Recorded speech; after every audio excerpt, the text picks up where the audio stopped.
Hello and welcome to the 1895 podcast with me, Tom. And me, Rob. And Rob, we're just coming off the back of our Snap webinar this week, aren't we? Listeners to this might be unaware, but a couple of days ago we jumped on a Snap webinar, as we called it, to discuss the Iranian conflict and the impact this could have on the helium industry. Fantastic and timely conversation with a great panel of guests, wasn't it? So we should urge listeners to go and watch that if they hadn't had a chance yet. Yeah, but fantastic insights coming out of that from all four speakers, I have to say. Deeply concerning everything we're hearing, but also hugely insightful. Hopes that this will be de-escalated, but as it stands, this is quite a fast-moving target. We understand as of today this is going to escalate further, so we're committed to bring in all of those insights, and that's why we're back here, isn't it? Yes, and just a quick introduction from us, because we've got one of our guests from Wednesday to return to us on the podcast today to delve into any developments we've seen over the last couple of days and dive a bit deeper into this conflict and all of its implications. So Megan Sutcliffe, Principal Analyst for the Middle East and Asia at Sibylline, thank you for joining us on the 1895 podcast. We're delighted to welcome you back. Now, you joined us a couple of days ago on that recent Snap webinar to discuss the Gulf crisis and its implications on energy and helium. But just as a quick recap, can you bring us up to speed on the conflict and especially in particular any developments from the last couple of days? Absolutely, and thank you so much for having me on the podcast. You're entirely right. The situation is rapidly developing in the Middle East. But to briefly summarize what has occurred so far, on the 28th of February, Israel and the United States launched a broad airstrike campaign targeting a variety of locations within Iran. Within several hours, Iran began retaliating with a number of measures, primarily including missile and drone attacks targeting a variety of locations in the Gulf, but also in the broader region. We've seen rapid conflict escalation between Israel and Iran. We've seen a deterioration of security conditions in Iraq. And most importantly, on the 2nd of February, an advisor to a senior IRGC commander explicitly stated on Iranian state television that Iran would effectively close the Strait of Hormuz, what is, of course, the global artery for oil and gas exports from the Gulf to global buyers. Since then, we have seen major price hikes on gas and energy markets. We've seen critical disruption to supply chains to and from the Gulf. And at present, it would appear that over 1,000 vessels are currently stuck in the Persian Gulf and are unable to move.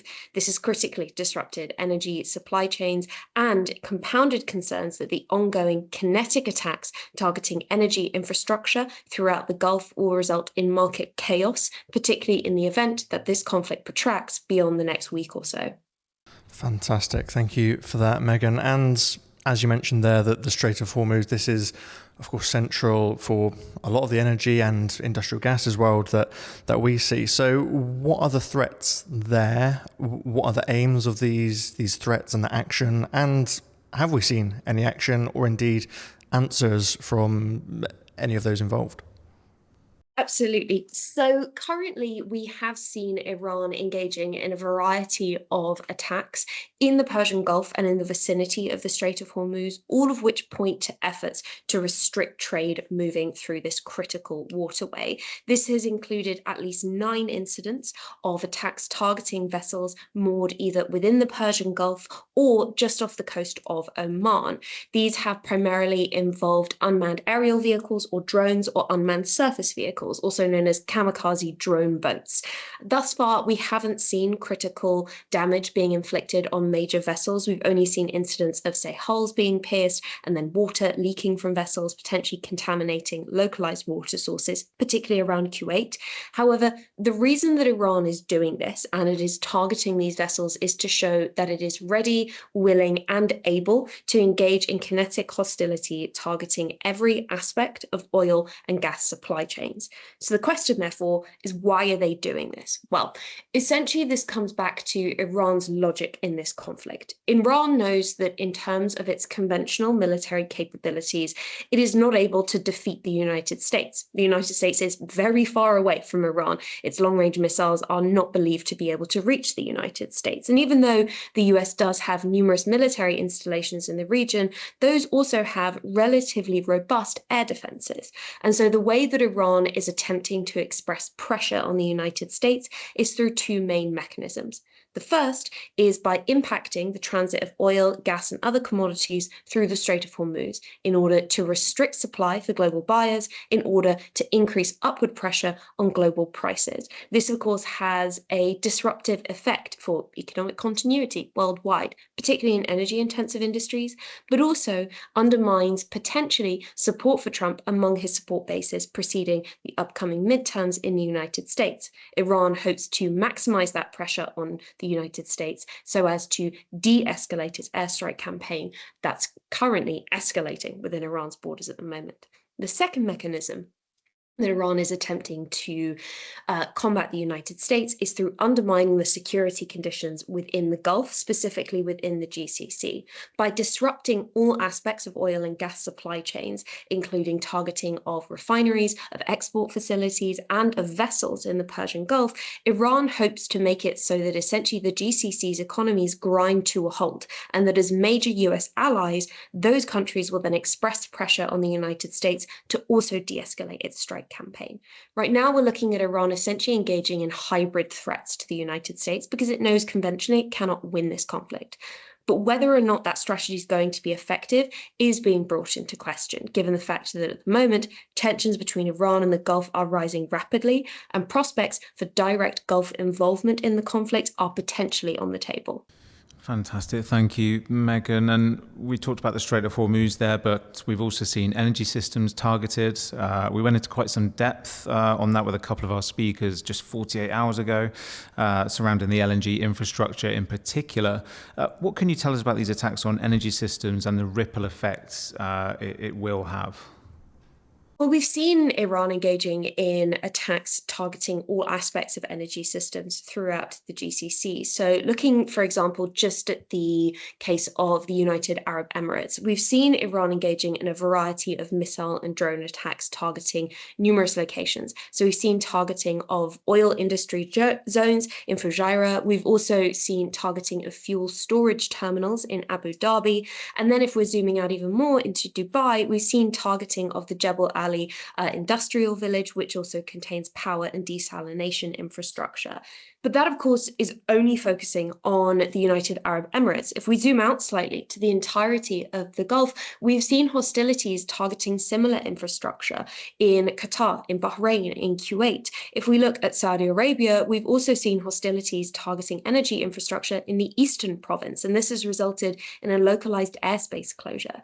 Essentially, what we're looking at is Iran attempting to attack the economic stability of the Gulf monarchies from all angles, whether we're looking at the key industries that drive economic growth that are associated with oil and gas, or if we're looking at the broader economic diversification efforts of the Gulf monarchies when we're talking about things like tourism, the establishment of data centers, and of course the establishment of things like water desalination plants, which are absolutely critical to economic continuity.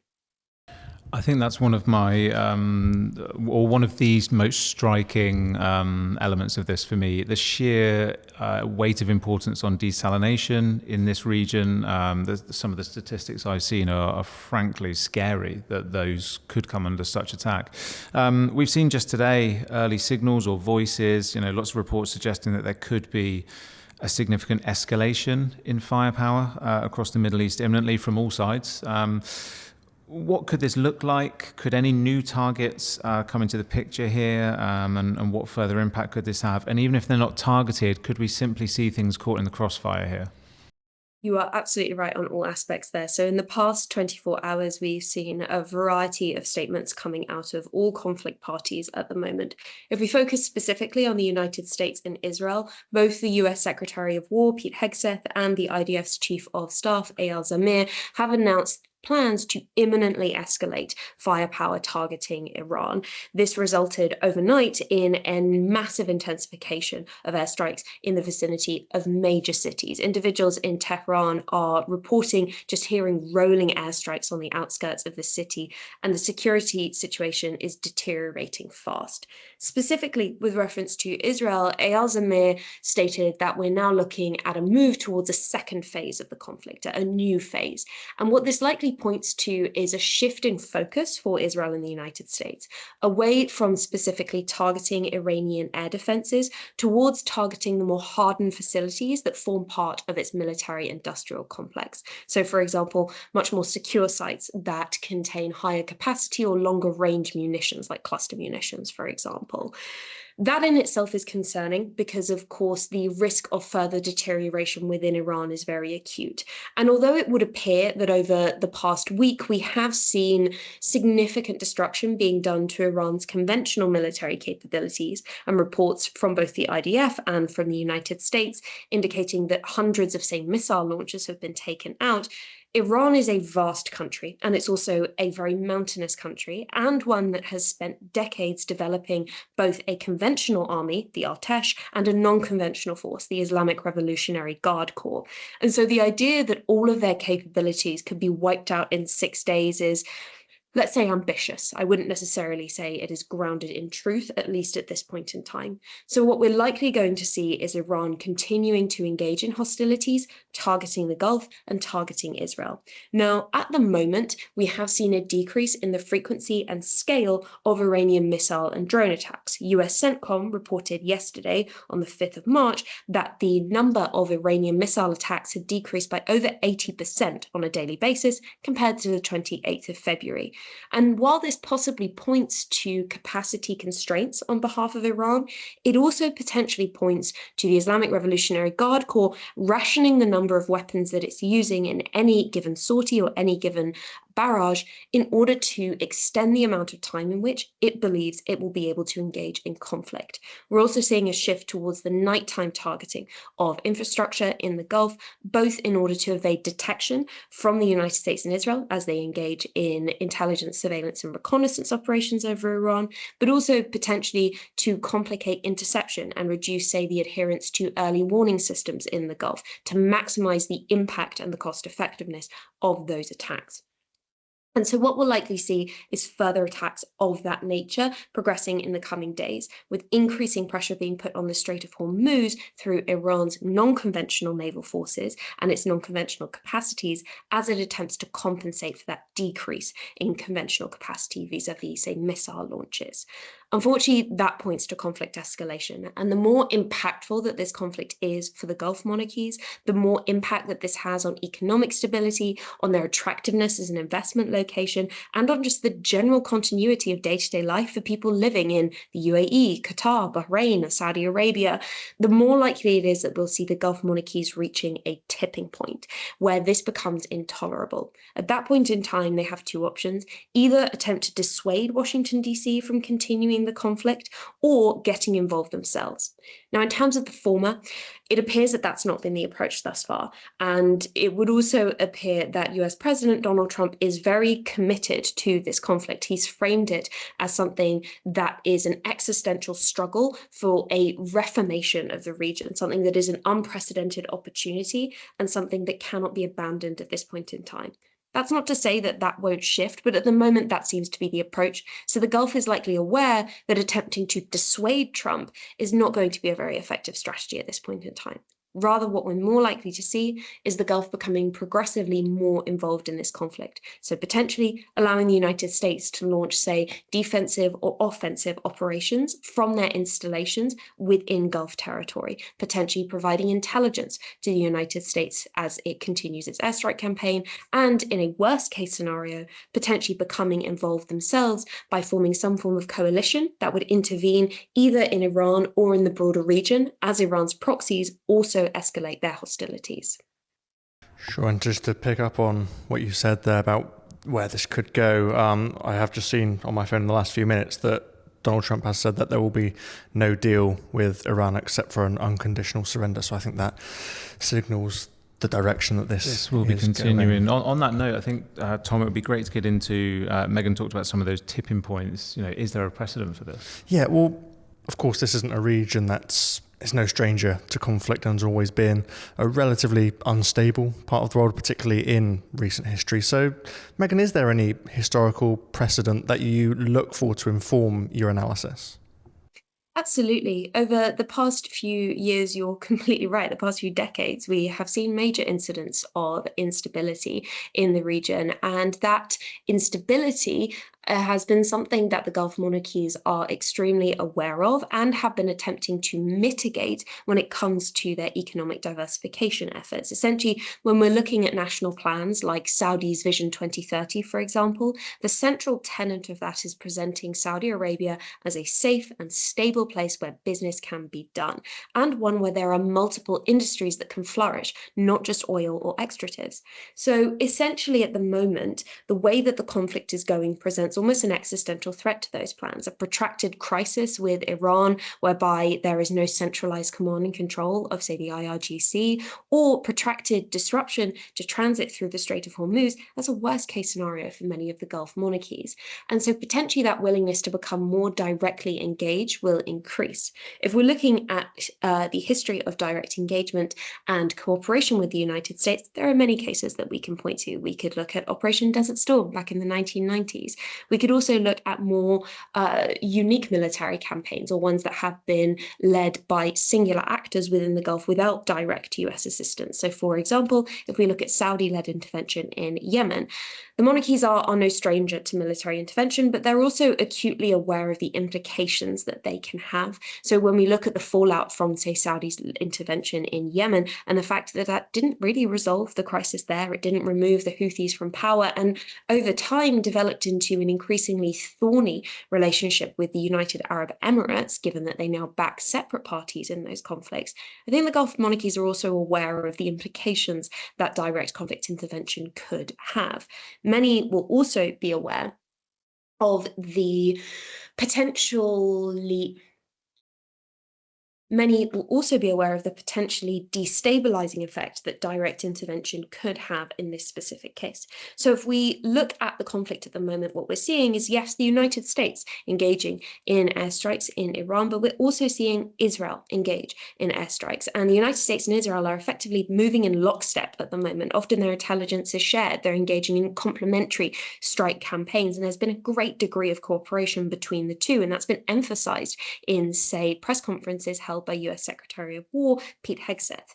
The idea of Sunni monarchies partnering with Israel, which defines itself now as the Jewish state, in order to attack a Shia state, which is by definition a Muslim state, the Islamic Republic of Iran, optically, that could be very bad for many of the monarchies, and they'll be aware of that, particularly when we're looking at this operation taking place following 2.5 years of war in Gaza, something that was incredibly destructive and that remains extremely emotional for many in the region.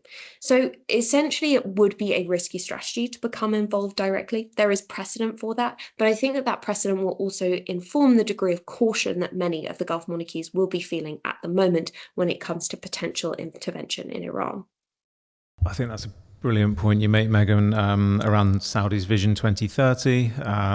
There will be a lot of monarchies and economies hurting right now, not just through the sheer damage and disruption, but it's that perception, isn't it? It's that perception of, as you said, being a safe, attractive place to go for tourism, for business, for everything, really. I think it's a really damaging conflict in that respect.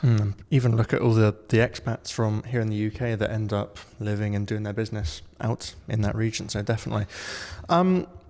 Megan, we've gone into a bit of the historical precedent there, but if we look at this from a modern angle, I suppose, we've seen a lot of this conflict play out in a physical form, as we've discussed, and a lot of damage has been done by modern ways as well, and hidden ways, I think we could say, in the form of cyber attacks, for example. So how has this been used as a method of attack, and what impact is this having?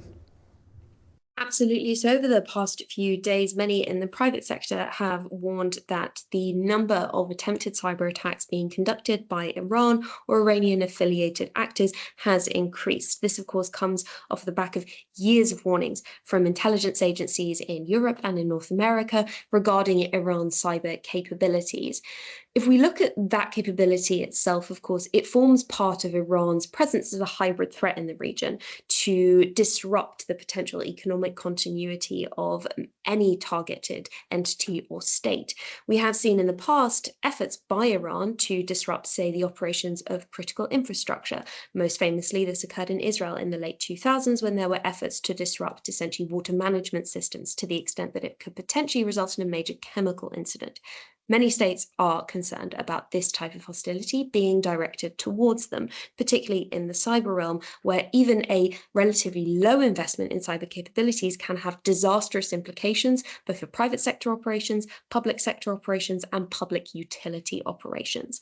Thus far, we haven't seen any reported incidents of successful cyber attacks. However, I would caution that assessment by saying that it's almost certain there have been attempts at cyber attacks taking place during this conflict, and we will almost certainly continue to see those cyber attacks taking place. I think this will also partially be informing why we've seen the United States and Israel engaging in airstrikes targeting locations within Iran that are associated with the Cyber Policing Authority, also known as the FATA.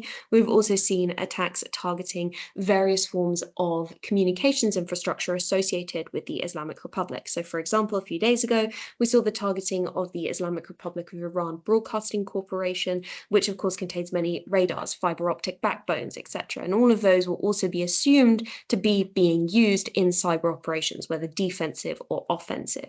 So you're completely right that this conflict is not just taking place in the physical world, it's taking place in the cyber world as well. And this will be an acute threat, not only for critical national infrastructure around the world, but also for states that are engaged in this conflict actively. Any company that has a direct connection to, say, the Israeli government, the American government, or European governments as tensions rise, as well as those contracting, say, security operations for the Gulf monarchies at the moment, the risk of targeting for them will be particularly acute, and tests of resilience are almost certain.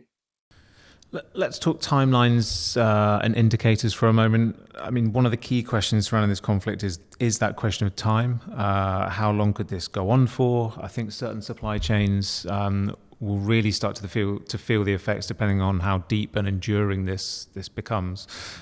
Do crises involving energy infrastructure of blockades, or do they tend to resolve quickly one way or another, or do they tend to kind of simmer on for months? I mean, I guess we just referenced Trump saying this isn't going to stop anytime soon, essentially. So what's your take on that, Megan?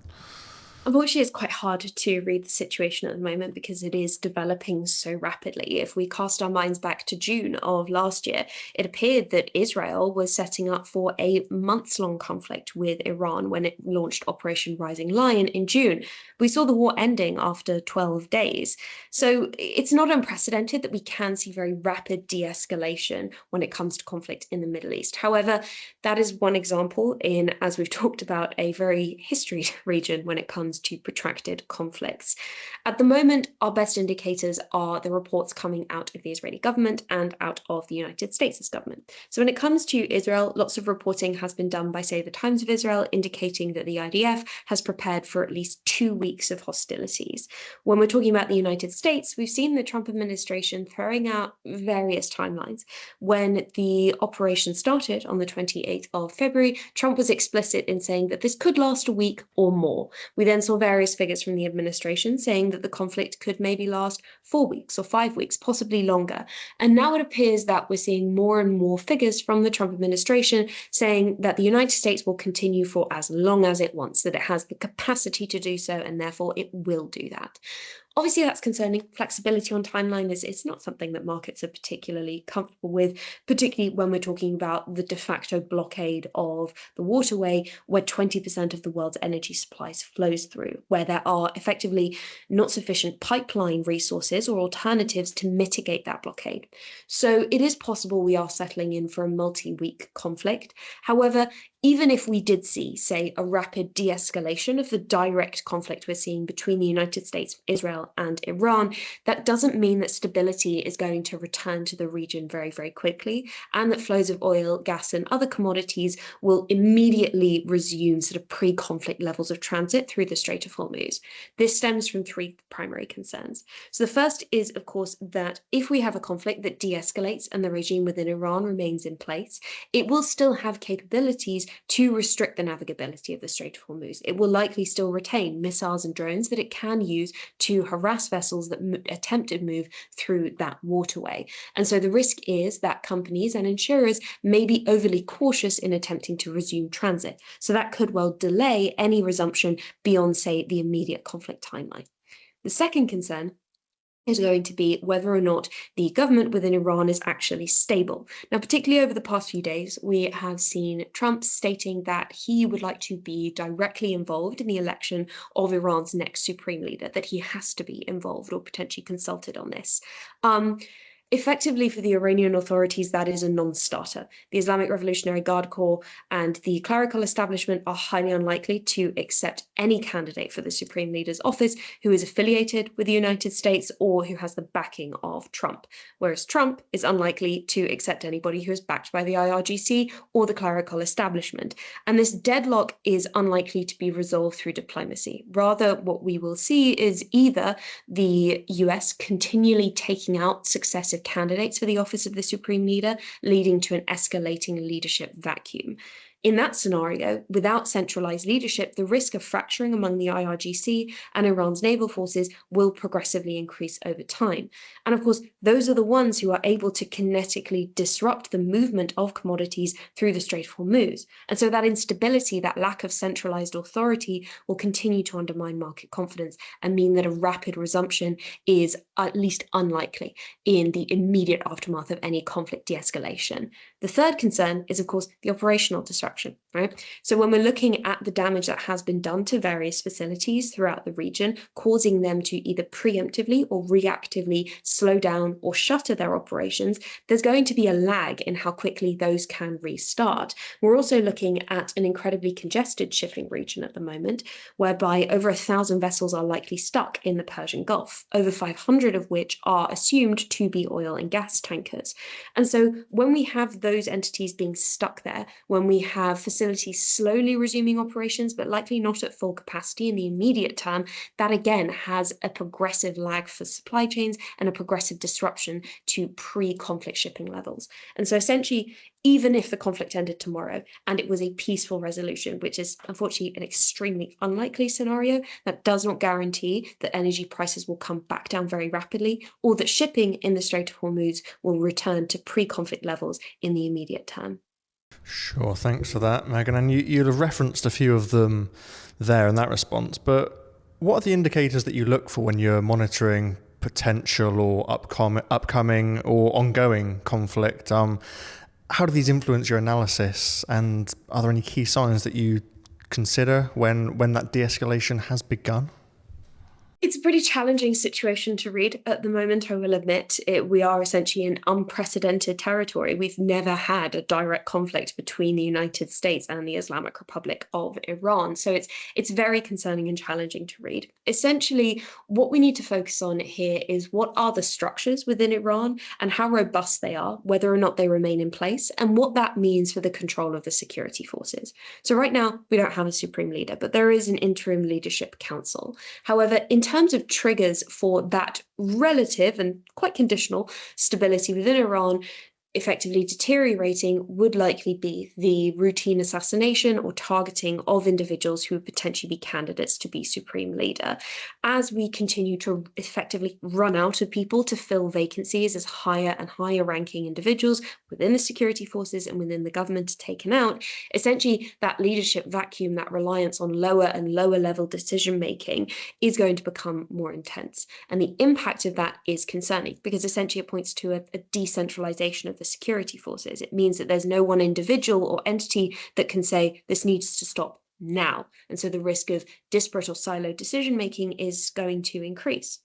If we're looking at other triggers that would point us, unfortunately, away from a situation of de-escalation, it would be if we see Iran starting to employ, say, cluster munitions when it's targeting the Gulf monarchies. Thus far, we have seen cluster munitions being used to target Israel. That also has precedent in the 12-day war. And so it is possible that Iran would use those munitions when it comes to targeting the Gulf. But at the moment, we're still seeing Iran primarily relying on, say, shorter range munitions or on drones that are not quite as indiscriminate or disparate in their impact as, say, a cluster munition would be. Another trigger, unfortunately, for escalation would be Iran relying on increasingly its non-conventional weapons. So, for example, we know that in the past, Iran has experimented with the use of chemical weapons and biological weapons. It's not in the extent to which they retain those capacities now, or that they would be willing to use them. But any nation that has experience with engineering chemical compounds that could be used in an offensive capacity, that's extremely concerning. And if those were deployed, that would represent almost an unprecedented crisis for the Gulf and for the Gulf's stability. On the flip side, though, of course, just as there is always the risk of escalation, there's also the opportunity for de-escalation. Unfortunately, that doesn't necessarily seem particularly likely at the moment, particularly given the narrative threads that are coming out of Washington, D.C. and Tehran. But we do know that in the past few hours, Iran's President Masoud Pezeshkian has stated that several states in the region are reaching out for mediation. And we know that yesterday, on the 5th of March, there was at least some contact between Qatar's foreign minister and Iran's foreign minister. That does not equal a ceasefire negotiation or an imminent diplomatic de-escalation. However, in the event that we did see an intensification of those diplomatic efforts, that we did see concessions being made by the Islamic Republic, that's the point at which potentially we would be looking towards a de-escalation. We do also know that the Trump administration is known to work on relatively short timelines when it comes to announcing things like ceasefires. For example, the ceasefire in the 12-day war was announced overnight and was then implemented the very next day, despite broad skepticism that that would be effective, and it did remain in place for 7 months. So I wouldn't necessarily rule out a diplomatic de-escalation, and increasingly frequent talks between representatives would be an indicator of that occurring. But again, unfortunately, I think with the rate at which this conflict is escalating, developing and devolving across the region, I'm not hopeful for that being an effective solution in the short term. Fantastic insights, Megan, and deeply concerning all at the same time. Absolutely. And when it comes to yours and Sibylline's analysis, as we discussed on that webinar on Wednesday, the helium market has found itself in quite a tough spot and could yet turn into quite a disruptive period for that particular industry. So do you think that businesses underestimate just how exposed global supply chains are when it comes to regional conflict? I think certainly there is, to a certain extent, an underestimation of just how exposed and interconnected supply chains are, and that only ever really becomes visible and acute for people in periods of crisis. We saw this emerging during the COVID-19 pandemic. We saw this emerging shortly after Russia's invasion of Ukraine, and that has really shown people just how vulnerable supply chains are. We've also seen a moderate shift within several industries away from, say, just-in-time production towards just-in-case production, because of the concerns that some kind of crisis could imminently disrupt the continuity of supply chains. Specifically in the context of the Middle East, we've seen this playing out over the past 2.5 years when it comes to the Iran-backed Yemen-based Houthis. They started launching missile and drone attacks targeting commercial vessels attempting to traverse the Bab el-Mandeb Strait, and that triggered major disruption to global supply chains, because essentially we saw no one being willing to move through the Red Sea, a major artery for global trade, and the rerouting of vessels via the Cape of Good Hope. This, of course, is something that many of us learned about in our history classes, and it felt like an unprecedented shock. But now we're seeing a similar degree of shock when it comes to the movement of vessels through the Strait of Hormuz. I think the most likely outcome from this is going to be a greater awareness of the vulnerability of supply chains in the Gulf for the oil and gas industry, as well as other commodity industries. I think that will trigger much more of a push in the next few years towards the development of alternative pipelines. We have seen some progress being made towards this in the region over the past few years. For example, Qatar's efforts to develop pipelines through the region to avoid this dependence on shipping. However, that takes time and that takes capital. capital. And in order to get to a place whereby there is adequate infrastructure to facilitate the movement of oil and gas and other commodities out of the Gulf without having to transit Iranian waters, unfortunately, that's going to take a long time. And even if we did see that occurring, and we did see the rapid construction of effective and sufficient pipelines, even their operation is not guaranteed. We have seen repeated disruption to pipeline operation in, say, Iraq's Kurdistan region over the past few years, even though those pipelines are established. So effectively, nothing is guaranteed. And I think that what that means is that particularly in the private sector and in the Gulf, we'll see increasing diversification. So a reliance on several different types of infrastructure at any given time in order to mitigate the possibility of critical and universal disruption, particularly in a conflict scenario. Yeah, from what we've seen in the gases business, we're of course no stranger to a fragile supply chain, all that just-in-time delivery, are we? No, you're absolutely right. I was just thinking just in time and just in case when you said that. We saw those reminders in the last 5 to 6 years with COVID, with the Russian invasion of Ukraine, even with, I'd say minor, in inverted commas, minor incidents such as the blockages of the Suez Canal. We talked about it, we had the thought leadership around it, we wrote all about it, and yet we're still in this position because it's a huge shift in economics, in distribution and everything really. So it's a huge task to take on. On that note, Megan, are there any other supply chains that you see carrying a similar geopolitically concentrated risk? Any that could face a particular crunch here? I think there's definitely areas of sensitivity around the world, and I can only really speak to dynamics in the Middle East and Africa, as that is my specialism. But when we're talking about the MEA region in general, I think concerns regarding the stability of navigation conditions around the Horn of Africa are going to increase in the coming years. Very briefly, I know that this podcast is about the Gulf and not necessarily about Somalia, but over the past year and a half, we'd seen major advances from the Al-Shabaab militant group. And while Al-Shabaab is not usually directly responsible for piracy attacks targeting, say, vessels moving around the Horn of Africa, they are responsible for extorting coastal communities and then driving them towards piracy. And so the greater the expansion of Al-Shabaab is in the region, the more likely it is that we will see a resurgence in piracy attacks that, of course, were very famous and high profile in the 2010s and really increased insurance premiums for vessels that were operating in that area. So that's one area of exposure I'd certainly look to. Another would be one that is slightly more diffuse, but that is certainly very acute for the shipping industry for any type of commodity. And that is the risk of diffuse anti-government protests occurring in major shipping centres. So, for example, over the past few years in Kenya, every June and July, we have seen a major resurgence in anti-government protest activity. This has stemmed from concerns about the cost of living crisis and then about human rights concerns in response to the protests about the cost of living crisis. And this critically disrupted the movement of goods and services through the port of Mombasa for several weeks. That triggered a diversion into Dar es Salaam. But then Dar es Salaam had similar disruption when we had the election in 2025. And so the risk of these developing political crises that often lack a centralized leadership structure, because we are seeing a movement towards so-called Gen Z protests of people mobilizing without a central leadership or representative figure, the risk of that essentially resulting in a whack-a-mole type scenario where no supply chain that transits multiple ports is going to be immune from disruption. I think that particularly as we see advancing economic crises and advancing climate crises around the world, those are going to become much more acute, and therefore something that any company, whether they are buying consumables, industrial goods, or simply manufactured goods for themselves and their families, that's something that they'll need to be aware of.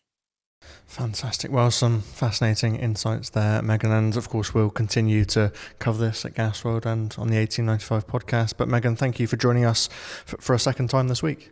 Thank you so much for having me. It was a pleasure.